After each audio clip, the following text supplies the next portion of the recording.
Hello, good morning students. We are discussing 10th April JEE main paper. तो 21 question तक last वाले video में देख लिया था। तो ये वाला क्वेश्चन देखो क्या बोलना चाह रहे हैं। पहला 22 number, minimum number of times fair coin must be toss such that probability of getting at least one head is more than 99%। Okay, at least one head का क्या मतलब है। एटलीस्ट वन हेड को तुम क्या बोल सकते हो, one minus no head. No head की प्रोबेबिलिटी यार वो कितनी है, कम से कम 99% है। तो हो सकती है 99% हो और सकता है 99% से ज़्यादा भी हो।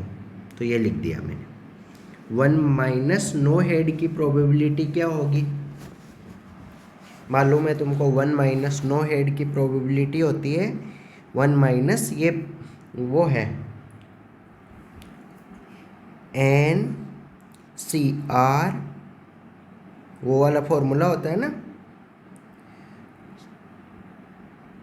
वन सेकेंड, हाँ, नो हेड है मतलब जीरो हेड। नो हेड को क्या बोल सकते हो तुम, जीरो हेड भी बोल सकते हो। तो एन सी जीरो, हेड आने की प्रोबेबिलिटी को तुम पी मानते हो। तो पी कितना है यहाँ 1/2 और क्यू कितना है वो भी 1/2 है। तो एन सी जीरो, पी की पावर जीरो और क्यू की पावर एन माइनस जीरो, तो वो एन हो जाएगा ग्रेटर देन 99%, 0.9।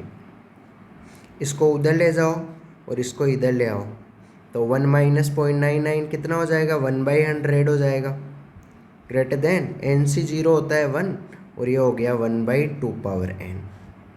रेसिप्रोकल लो तो 100, ये साइन चेंज हो जाएगा 2 पावर एन। एन का वो वाला वैल्यू बताओ जो इसको जस्ट सेटिस्फाई करता हो। तो एन इक्वल टू 6 होता है 64 और एन इक्वल टू 7 होता है 128। तो एन का वैल्यू कौन सा सेटिस्फाई करेगा, एन इक्वल टू 7। तो ये एक आसान क्वेश्चन था। Now we will move to next सम।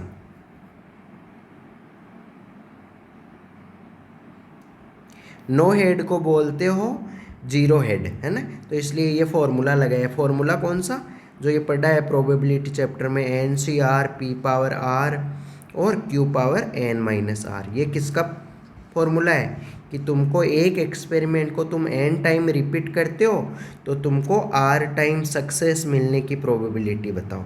मतलब जैसे एक सिक्के को 8 बार उछालते हो, हेड आने को अगर सक्सेस मानते हो तो 8 में से 6 बार सक्सेस आने की प्रोबेबिलिटी, तो वो क्या हो जाएगा 8C6, फिर 1/2 की पावर 6 और फिर जो टेल आने की प्रोबेबिलिटी क्या होगी 1/2, तो 1/2 की पावर 8 माइनस 6। तो वो वाला है कि एक एक्सपेरिमेंट को तुम n बार रिपीट करते हो, उनमें से r टाइम सक्सेस मिलने की प्रोबेबिलिटी। तो नो हेड का मतलब n बार तुमने रिपीट किया, सिक्के को उछाला, नो हेड आने का मतलब तुमको सक्सेस मिला ही नहीं। इसका मतलब r का वैल्यू हमने 0 लिया है। ओके, प्रोबेबिलिटी थोड़ा सा मतलब बाकी चैप्टर की तुलना में डिफ़िकल्ट माना जाता है, लेकिन तुम प्रैक्टिस करना, पहले थ्योरी की क्लासेस वगैरह लेना।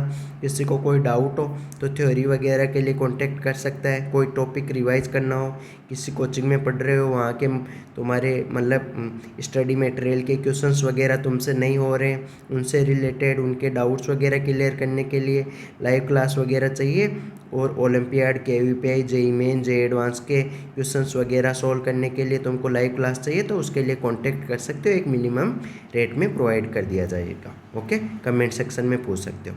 Now we will move to next सम।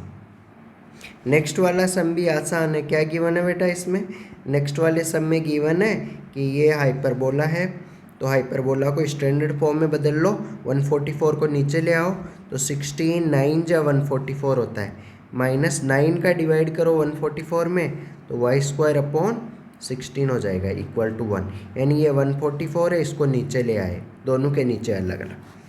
अब इट्स करेस्पॉन्डिंग फोकस, तो इसका करेस्पॉन्डिंग फोकस क्या होता है, तुमको पता है करेस्पॉन्डिंग फोकस होता है AE प्लस माइनस होता है AE, 0। और AE क्या होता है, E होता है यहाँ √1 + B² अपॉन A²। AE क्या हो जाएगा, A² E² क्या हो जाएगा तो मल्टीप्लाई कर दो ए स्क्वायर ऐसा का ऐसा, ई स्क्वायर का वैल्यू पुट कर दो 1 प्लस बी स्क्वायर अपॉन ए स्क्वायर, अंदर मल्टीप्लाई करो तो ये क्या बन जाएगा, ये बन जाएगा ए स्क्वायर प्लस बी स्क्वायर।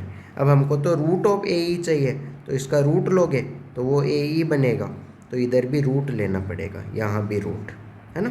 तो मैं इसकी जगह क्या लिख दूँ, direct root of a square plus b square, आगे प्लस माइनस और 0, ए का वैल्यू पुट करो। ये 9 क्या होता है तुम्हारा, 9 होता है ए स्क्वायर और 16 क्या होता है बी स्क्वायर, वैल्यू पुट करो तो यहाँ कितना आएगा plus minus root of 9 plus 16 comma 0, 9 plus 16 root of 25, तो कौन सा आ जाएगा प्लस माइनस 5। तो इधर तो अब it's corresponding focus, I think कुछ अधूरा क्वेश्चन है, ऊपर कुछ इसके अंदर मतलब प्रिंट पूरा नहीं हुआ है वो आगे, तो यहाँ तो दोनों ही ऑप्शन हो सकता है, फोर्थ भी हो सकता है और थर्ड भी हो सकता है, तो दोनों में से एक होगा, ऊपर और कुछ इन्फॉर्मेशन होगा तो चेक करना पड़ेगा ये पेपर में क्या था question. Okay, now we will move to next sum. इस वाले क्वेश्चन में क्या गिवन है, 3 इक्वेशन गिवन है और has a infinite many solution.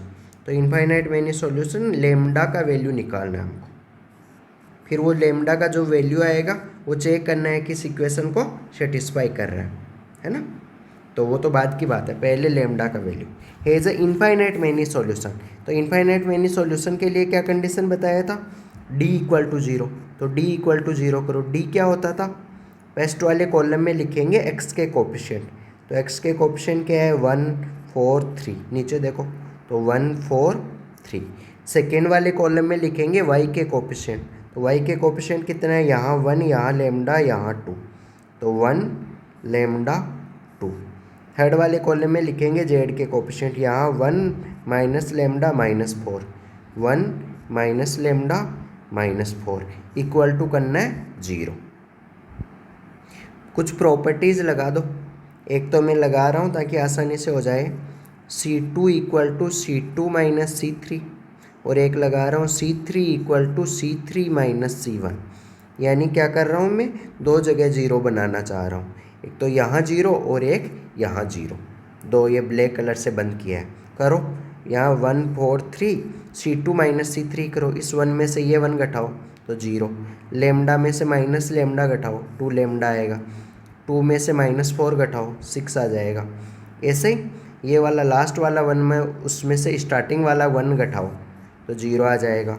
ये माइनस लेमडा है, उसमें से 4 घटाओ तो माइनस लेमडा माइनस 4, ये माइनस 4 है, उसमें से 3 घटाओ तो माइनस का 7 इक्वल टू 0।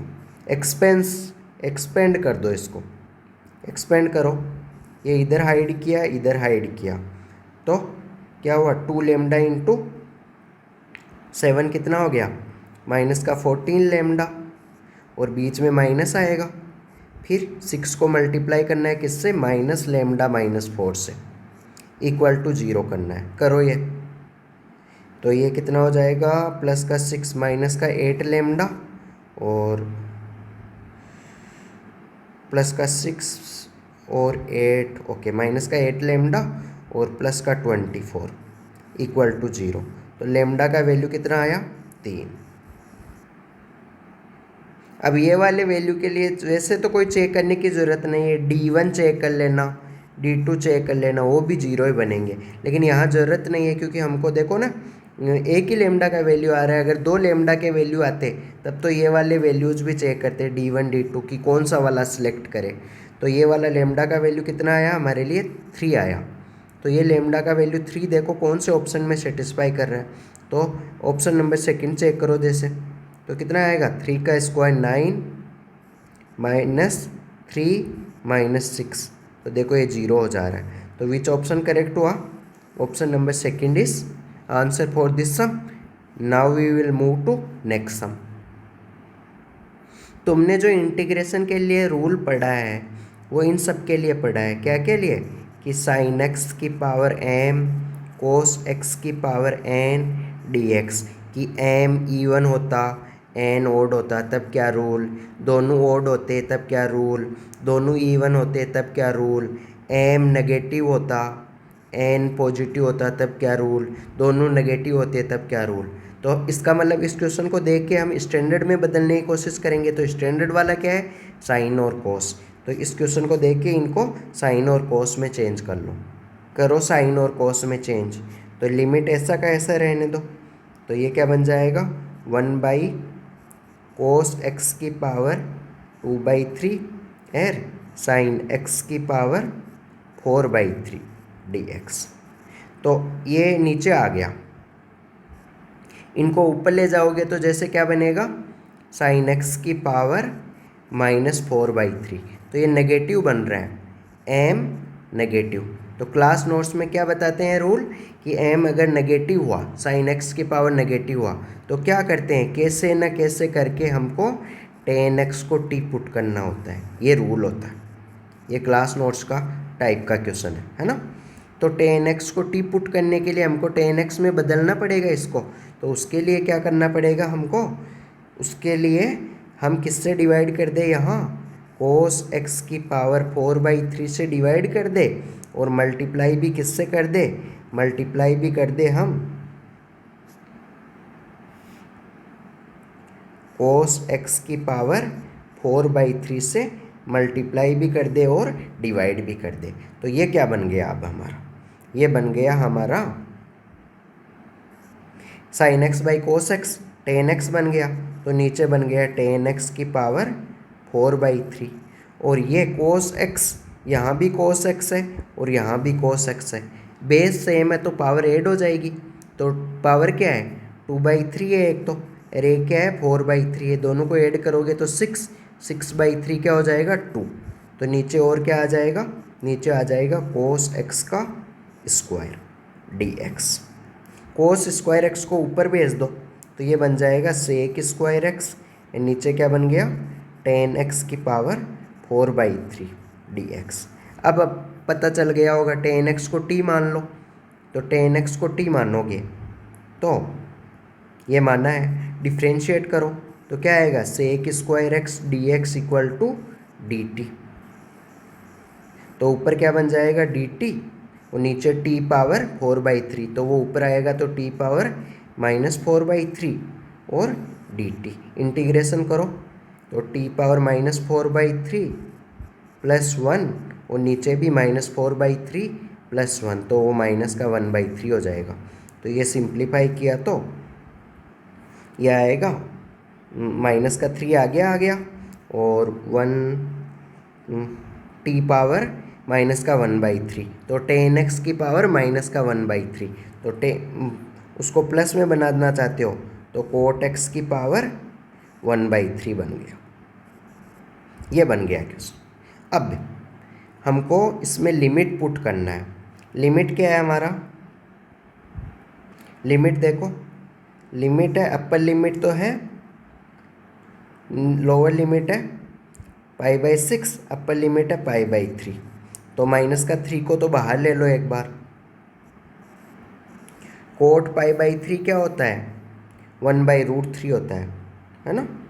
तो 1/√3 का पावर 1/3 माइनस कोट π/6 क्या होता है, √3 होता है, तो √3 का पावर 1/3।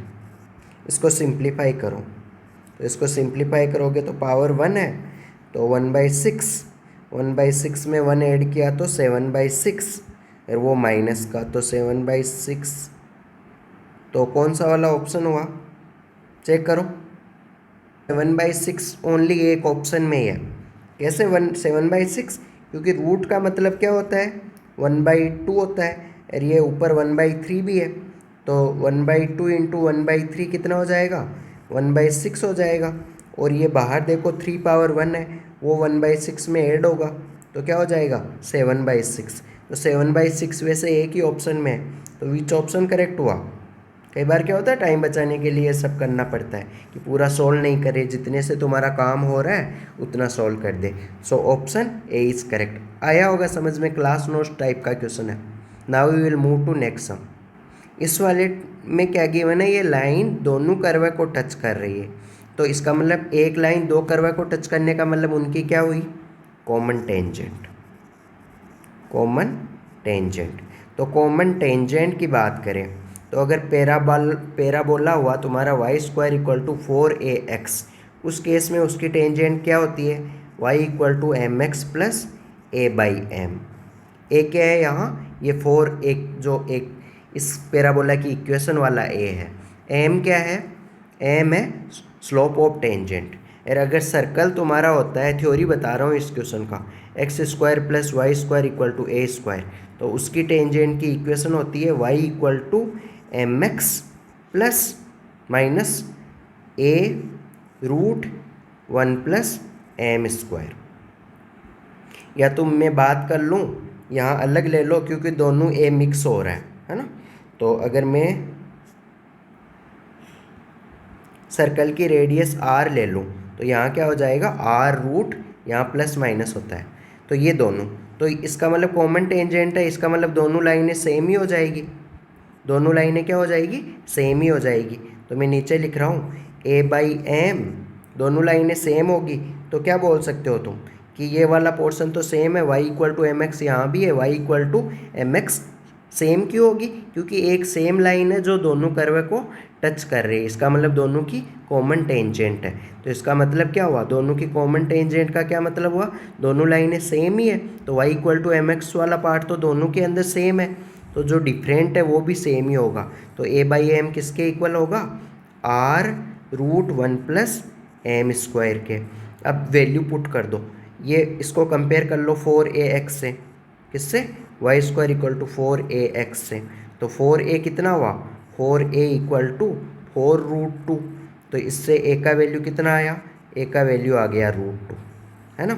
और इस सर्कल को कंपेयर कर लो x square plus y square equal to r square से, तो वहाँ से r का वैल्यू कितना आया, सर्कल की रेडियस 1 आ गई, तो ये वैल्यू पुट कर दो, a का वैल्यू क्या है root 2 by m equal to r का वैल्यू 1 प्लस एम स्क्वायर, दोनों तरफ होल स्क्वायर करो, तो दोनों तरफ होल स्क्वायर करोगे, स्क्वायर बोथ साइड, तो यहाँ बनेगा 2 upon m square equal to यहाँ बनेगा 1 प्लस एम स्क्वायर। हमारा टारगेट है एम का वैल्यू निकालना, बाद में हम निकालेंगे कि ये एक चीज़ क्या है ना।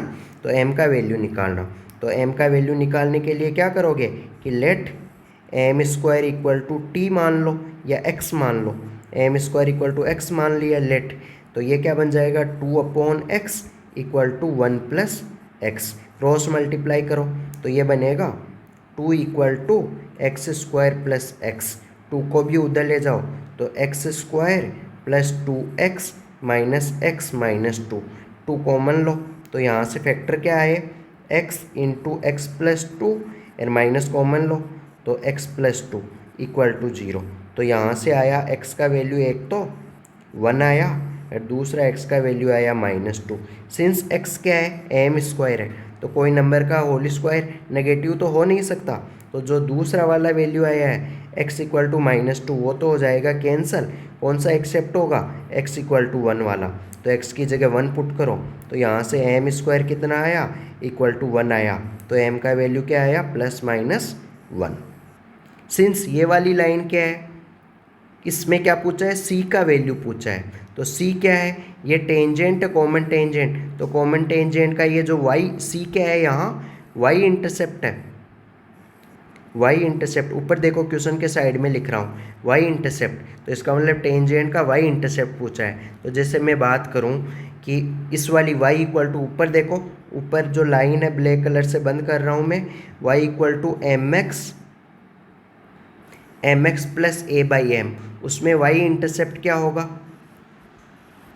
y इंटरसेप्ट होगा a बाई एम, तो वही होगा c, वही क्या होगा c, तो a का वैल्यू पुट करो √2, m का वैल्यू कितना आया +-1, लेकिन c +-1, लेकिन c का मोड पूछा है तो इधर भी मोड लग जाएगा, तो आंसर कितना आएगा √2।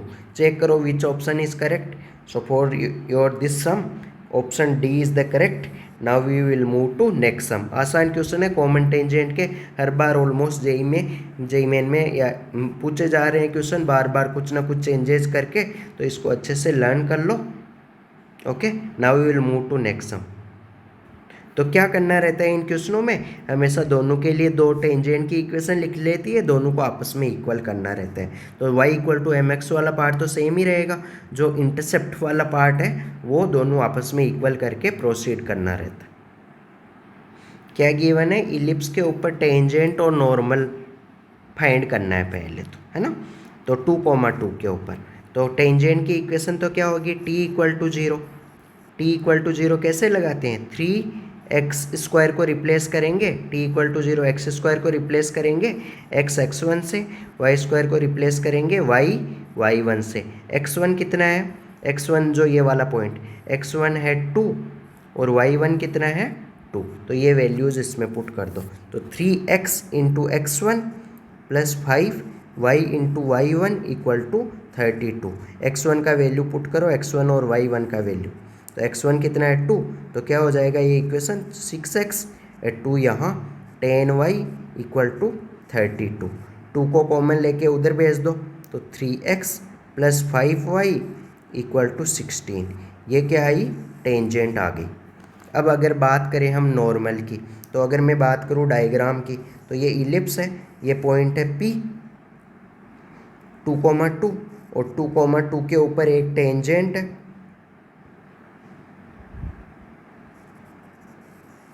ये टेंजेंट है, ये एक्स एक्सिस है तुम्हारी। अब नॉर्मल क्या होगी, P पॉइंट से पास करेगा और P पॉइंट के ऊपर एंगल कितना बनाएगा 90। तो मैं ये बात करूँ, ये तो टेंजेंट है और ये दूसरी वाली लाइन क्या है,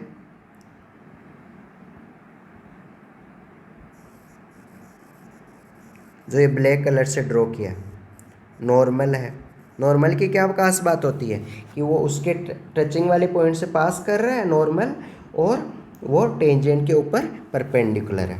तो ओके, टेंजेंट की इक्वेशन हमारे पास आ गई 3x plus 5y equal to 16। तो अगर मैं बात करूँ नॉर्मल की इक्वेशन की, क्या इक्वेशन ऑफ नॉर्मल, तो नॉर्मल की इक्वेशन क्या होगी, टेंजेंट के परपेंडिकुलर है, तो ये वाली लाइन के परपेंडिकुलर कोई लाइन की इक्वेशन क्या होती है बताओ, x और y का नॉर्मल, मतलब परपेंडिकुलर लाइन की इक्वेशन कैसे बताया था, शॉर्ट ट्रिक, कि x और y का कोफिशिएंट आपस में इंटरचेंज कर देते हैं विथ नेगेटिव साइन। तो क्या हो जाएगा 5x minus 3y equal to k, ये नॉर्मल हो जाएगा। अब इसमें k अननोन है, k का वैल्यू कैसे निकालोगे, सिंस 2,2 इस पॉइंट्स नॉर्मल से भी पास कर रहा है, 2,2 क्या है, नॉर्मल के ऊपर भी है P पॉइंट, जो P पॉइंट क्या है, टेंजेंट और नॉर्मल दोनों के ऊपर है, तो P पॉइंट इस इक्वेशन को क्या करेगा, सेटिस्फाई करेगा। तो 2,2 इसमें पुट करो, तो क्या आएगा 5 into 2 minus 3 into 2 equal to k, तो कितना आएगा, k इक्वल टू आ जाएगा 4। तो नॉर्मल की इक्वेशन क्या आई, नॉर्मल की इक्वेशन मैं यहाँ लिख रहा हूँ, नॉर्मल की इक्वेशन आएगी 5x minus 3y equal to 4। तो ये है। तो अब हमको क्या पूछ रहा है, हमको पूछ रहा है इस क्वेश्चन में ट्राइंगल का एरिया पूछ रहा है। पी क्यू क्या है, ओके, टेंजेंट क्यू पॉइंट के ऊपर मिल रही है, एक्स एक्सिस को पढ़ के देखो क्वेश्चन लैंग्वेज, क्यू पॉइंट के ऊपर मिल रही है, और टेंजेंट और जो नॉर्मल है वो आर पॉइंट के ऊपर मिल रहा है एक्स एक्सिस को। तो तुमको पता है एक्स एक्सिस के ऊपर वाई कोऑर्डिनेट 0 होता है, तो क्यू पॉइंट का वाई कोऑर्डिनेट 0 होगा। अब टेंजेंट की इक्वेशन में y इक्वल टू 0 पुट करो, y का मतलब ये वाला 5y देखो 3x प्लस 5y, तो y की जगह 0 पुट करो, तो x कोऑर्डिनेट कितना आ जाएगा, 3 को नीचे ले जाओ, तो कितना आ जाएगा 16/3। ऐसे ही तो निकालते थे x के साथ इंटरसेक्शन। ऐसे ही नॉर्मल की इक्वेशन में y कोऑर्डिनेट 0 पुट करो, तो नॉर्मल की इक्वेशन इसमें 3y, नॉर्मल की इक्वेशन देखो डायग्राम के पास में लिख रहा हूँ मैं, तो 3y की जगह 0 पुट करो, तो ये क्या हो जाएगा 4/5। अब अगर मैं इस ट्राइंगल के एरिया की बात करूं, तो ट्राइंगल का एरिया मैं P पॉइंट से इस वाली एक्स एक्सिस पे परपेंडिकुलर डाल रहा हूं, अलग पेन से डाल देता हूं, ये पिंक कलर से डाला है मैंने परपेंडिकुलर, PM। तो PM क्या होगा, पी एम होगा पी पॉइंट से एक्स एक्सिस के ऊपर परपेंडिकुलर। तो मैं क्या बात करूँ, पी एम लेंथ कितना होगा, हमेशा किसी पॉइंट का एक्स एक्सिस से परपेंडिकुलर डिस्टेंस होता है उसका वाई कोऑर्डिनेट। तो वाई कोऑर्डिनेट कितना है यहाँ 2। तो अगर हम बात करें क्यू आर लेंथ की, तो क्यू आर लेंथ फाइंड कर लो डिस्टेंस फॉर्मूला से। तो क्या हो जाएगा 16/3 माइनस 4/5। तो ये कितना आएगा, ये आएगा नीचे तो आ जाएगा 15 और 16 5 से 80, 80 में से 12 घटाओ तो वो आएगा 68। यह आ गया क्यू आर। अब मैं बात करूँ एरिया ऑफ ट्राइंगल की। तो एरिया ऑफ ट्राइंगल क्या होता है, एरिया ऑफ ट्राइंगल होता है 1/2 बेस इंटू हाइट होता है। किस ट्राइंगल के एरिया की बात कर रहा हूँ, 1/2 बेस कितना है यहाँ पी क्यू आर की, बेस है यहाँ क्यू आर, हाइट कितना है पी एम, वैल्यू पुट कर दो, वैल्यू पुट करो इसके अंदर। तो वैल्यू पुट करोगे तो कितना आएगा 1/2 क्यू आर तो आया हमारा ऊपर देखो 68/15 और पी एम आया 2, डायग्राम के अंदर देखो पी एम 2, तो 2 से 2 गेट कैंसिल हुआ, आंसर कितना आया 68/3। So check which option is correct. So option d is the correct for this sum. ये थोड़ा आसान क्वेश्चन हुआ लेकिन हर टाइप का कंसेप्ट यूज हो गया जिसमें कोऑर्डिनेट ज्योमेट्री का पूरा कंसेप्ट यूज हो गया। Okay, now we will move to next sum. इसमें क्या बोला है, distance of this point from straight line passing through this point and parallel to this vector. तो स्ट्रेट लाइन का इक्वेशन क्या होगा बताओ, स्ट्रेट लाइन का इक्वेशन होगा x-2, ये वाला पॉइंट है वो क्या x1, जो x-2 अपॉन 6, तुमको 3D का बेसिक पता होगा तभी कर पाओगे, y-3 upon 3 equal to z -4 upon -4। कैसे, तुमको पता है एक पॉइंट जो उसके ऊपर होता है x1 y1 z1 और इस लाइन के पैरेलल वेक्टर मान लो हुआ b1 ik plus b2 jk plus b3 kk। थोड़ा थ्योरी बता रहा हूँ इसका। तो लाइन का इक्वेशन कैसे लिखते हैं, x माइनस मतलब एक पॉइंट ए है जिससे लाइन पास कर रही है और ये b1 ik plus b2 jk plus b3 kk इसके पैरेलल वेक्टर है लाइन के। तो लाइन का इक्वेशन होता है x minus x1 upon b1 equal to y minus y1 upon b2 equal to z minus z1 upon b3। Theory को और revise ये होता है, तो ये मैंने ऊपर किया है। ओके, तो अब आगे क्या करना है हमको, ये हो गया। तो इक्वल टू में मैं मान लूँ इसके ऊपर लेमडा मान लिया, तो ये जनरल पॉइंट क्या आएगा, इस लाइन के ऊपर, जैसे ये लाइन है तो लाइन के ऊपर एम पॉइंट जनरल पॉइंट, तो 6 इंटू लेमडा प्लस 2, तो 6 लेमडा प्लस 2। कैसे करोगे, 6 को लेमडा से मल्टीप्लाई करोगे और 2 को फिर उधर ले जाओगे x का वैल्यू, और ऐसे ही 3 लेमडा प्लस 3,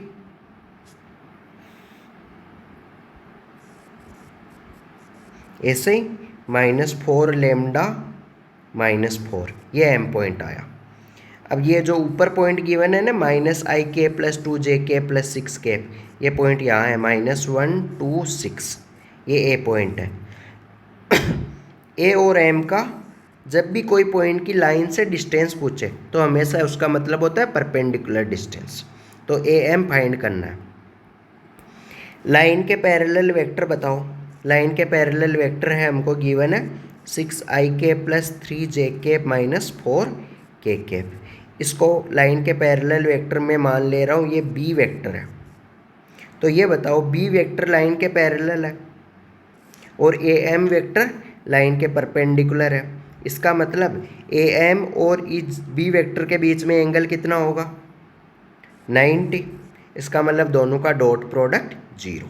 क्या, a m vector dot b vector equal to 0। ये करो, वहाँ से लेमडा का वैल्यू आ जाएगा। ए एम वेक्टर फाइंड कर सकते हो तुम एम वेक्टर माइनस ए वेक्टर। तो एम कितना है 6 लेमडा प्लस 2, उसमें से -1 घटाओ, 6 लेमडा प्लस 2 में से -1 घटाओ, तो क्या आ जाएगा 6 लेमडा प्लस 3 आई कैप प्लस 3 लेमडा प्लस 3 में से 2 घटाओ, तो वो आ जाएगा 3 लेमडा प्लस 1 जे कैप, और -4 लेमडा -4 में से 6 घटाओ, तो वो आ जाएगा माइनस का 4 लेमडा माइनस का 10, माइनस कॉमन ले लिया, ओके, के कैफ। इसका डॉट प्रोडक्ट करना है तुमको बी वेक्टर के साथ, ये वाला बी वेक्टर यहाँ, है ना। तो करो डॉट प्रोडक्ट, मैं थोड़ा रब करके लिख रहा हूँ। तो इन दोनों का डॉट प्रोडक्ट करना है, तो डॉट प्रोडक्ट क्या होगा हमारा 6 इंटू, यानी 6 इंटू 6 लेमडा प्लस 3 होगा, और 3 इंटू 3 लेमडा प्लस 1 होगा, और -4 इंटू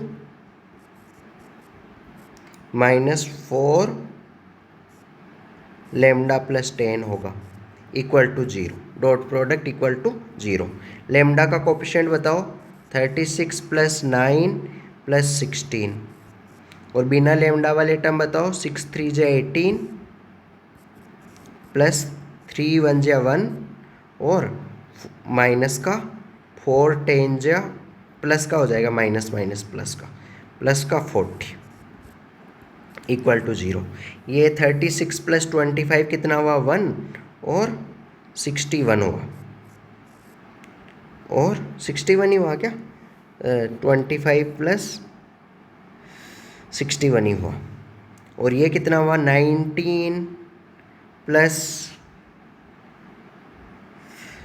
40 59 हुआ। तो देखो कोई मिस्टेक तो नहीं हुआ हमारा, क्योंकि लेमडा का वैल्यू इतना खतरनाक। चलो देखते हैं एक बार। तो देखो हमने क्या मिस्टेक कर दिया, ये 3 को 1 से मल्टीप्लाई करो तो यहाँ 1 नहीं आएगा, यहाँ क्या आएगा 3 आएगा। अब ऐड करो, लेमडा का ये कितना आएगा, ये 61, और इधर भी क्या आएगा, ये 61 इक्वल टू 0। तो ये लेमडा का वैल्यू कितना आ जाएगा -1, ये लेमडा का वैल्यू आ गया -1, ओके। यहाँ 1 नहीं था, वो गलती से लिखा, तो लेमडा का वैल्यू -1 आ गया। अब आगे देखो, देखे क्या करना है हमको। हाँ, जो m ले लेमडा का वैल्यू m पॉइंट में पुट करो, तो m पॉइंट का कोऑर्डिनेट कितना आएगा 2 -6 -4, और 3 -3 0, और प्लस का 4 माइनस का 4 0। ये m पॉइंट का कोऑर्डिनेट आ गया तुम्हारा -4 0 0। अब डिस्टेंस फाइंड कर लो किस किस के बीच में, a और m के बीच में, डिस्टेंस फार्मूला लगा के। तो कितना आएगा डिस्टेंस, -4 प्लस का 1 का होल स्क्वायर, और 2 का होल स्क्वायर प्लस 6 का होल स्क्वायर। तो ये कितना होगा 3 का स्क्वायर 9, 9 प्लस 4 प्लस 36 का रूट, तो ये कितना हो जाएगा 49, 49 का रूट कितना हो जाएगा 7। तो देखो which option is correct, so your option a is correct for this sum. Now we will move to next sum. इस वाले सम के लिए ये फॉर्मूला चाहिए हमको, cos inverse a minus cos inverse b. तो फॉर्मूला क्या होता है, cos inverse a b plus root of 1 minus a square root of 1 minus b square, ये फॉर्मूला होता है। एक की जगह क्या है क्वेश्चन में, एक की जगह है एक्स, बी की जगह क्या है y/2। तो लगाओ ये फॉर्मूला, तो ये फॉर्मूला लगाओगे तो क्या बन जाएगा हमारा, कोस इनवर्स ए की जगह x, बी की जगह y/2 plus root of 1 minus x square root of 1 minus y/2 का स्क्वायर, तो y²/4, ये बन गया। इसको इक्वल करना है किसके, एल्फा के। तो ये वाला चीज़ किसके इक्वल है, इक्वल है एल्फा के। अब क्या करो तुम, अब करो जो ये कोस इनवर्स है उसको इधर ले आओ, तो वो क्या बन जाएगा, कोस एल्फा बन जाएगा। Cos alpha equal to xy/2 plus √1 minus x square √1 minus y²/4।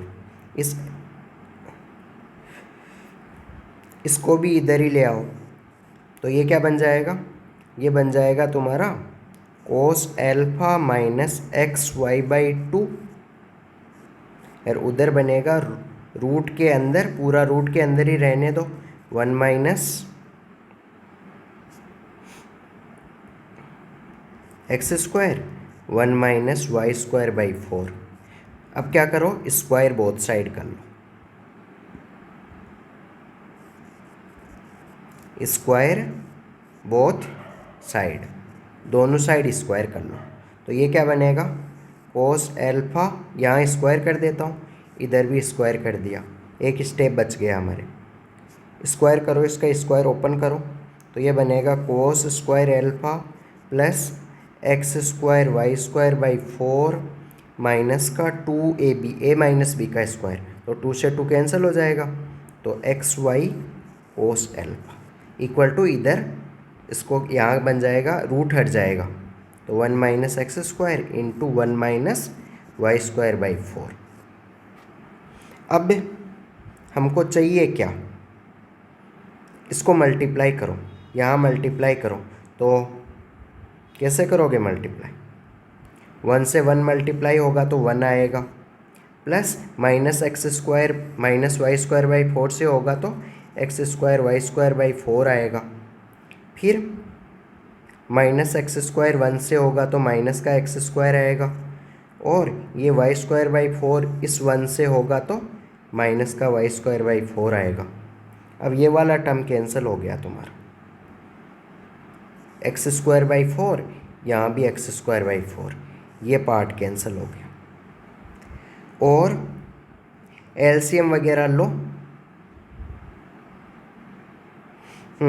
ये दोनों हमको इधर चाहिए, ये दोनों टर्म को लेफ्ट में ले जाओ और कोस स्क्वायर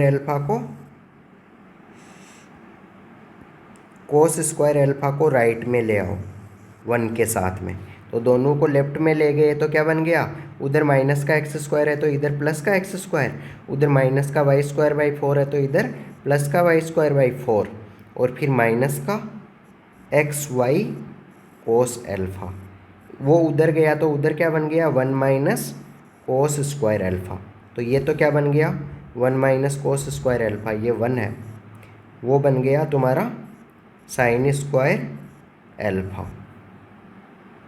एलसीएम वगैरह लो, यहाँ नीचे 1 यहाँ नीचे 1, तो ये एलसीएम लोगे तो क्या आएगा, एलसीएम लोगे तो तुम्हारा आएगा 4x² plus y² minus 4 times xy cos alpha, और इक्वल टू में ये 4 एलसीएम के उधर भी चला जाएगा साइन स्क्वायर एक्स के साथ, साइन स्क्वायर एल्फा के साथ, तो 4 साइन स्क्वायर एल्फा।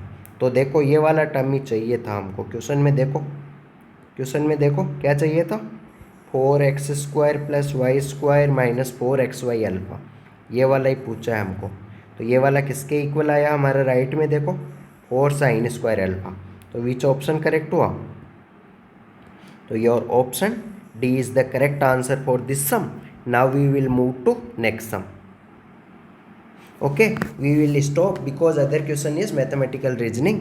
और ओके, तो इसमें क्या है, हमने क्या देखा कि सभी क्वेश्चन आसान ही होते हैं, तुमको प्रॉपर क्लास नोट्स और फॉर्मूलों का अच्छे से रिवाइज होना ज़रूरी है, टॉपिक से सीट वगैरह जो भी तुम्हारे कोचिंग में पढ़ रहे हो वहाँ के कोचिंग मॉड्यूल वगैरह अच्छे से सॉल्व करना चाहिए। तो तुमको कोई भी कोचिंग मॉड्यूल से रिलेटेड कोई भी डाउट हो, olympiad, KVPI, JEE main, JEE advance और एलन रेजोनेंस, फिर जी किसी भी कोचिंग, कोई भी और लोकल कोचिंग मान लो कोई भी, उनसे तुम्हारे स्टडी मटेरियल के तुमसे क्वेश्चंस वगैरह नहीं हो पा रहे हो, उनमें बहुत सारे डाउट्स वगैरह आ रहे हो, कोई तुमने मिस कर दिया कोई टॉपिक, उसका तुमको क्लास नोट्स रिवाइज चाहिए, तुमको किसी टॉपिक को वन शॉट रिवीजन चाहिए, तो जो पॉसिबल होगा वीडियो इस चैनल पे भी डालूंगा, लेकिन तुम उनके लिए एक्स्ट्रा डाउट क्लासेस वगैरह लगा सकते हो। उसके लिए तुम मेरे से कांटेक्ट कर सकते हो, चैनल पे कमेंट सेक्शन में पूछ सकते हो इन्फॉर्मेशन, या कुछ समय बाद में टेलीग्राम का लिंक वगैरह भी डाल दूंगा, तो वहाँ पे तुम ऐड हो सकते हो। तुमको एक मिनिमम बहुत ही कम अमाउंट में कोचिंग वगैरह की तुलना में बहुत ही इवन देख लो कि 1/10 अमाउंट ऑफ कोचिंग फ़ी वगैरह उसमें तुमको प्रोवाइड कर दिया जाएगा। वो डिपेंड करेगा कि तुम अदर कितने स्टूडेंट को ऐड करते हो। Okay, hope you will do good in JEE main and JEE advance. Okay, तुम जितना अच्छे से हो सके उनको ज़्यादा से ज़्यादा तुम्हारे फ्रेंड्स के साथ इसको सब्सक्राइब करो और शेयर करो। Okay, thank you, God bless you, hope you will do in coming exams. Okay, thank you.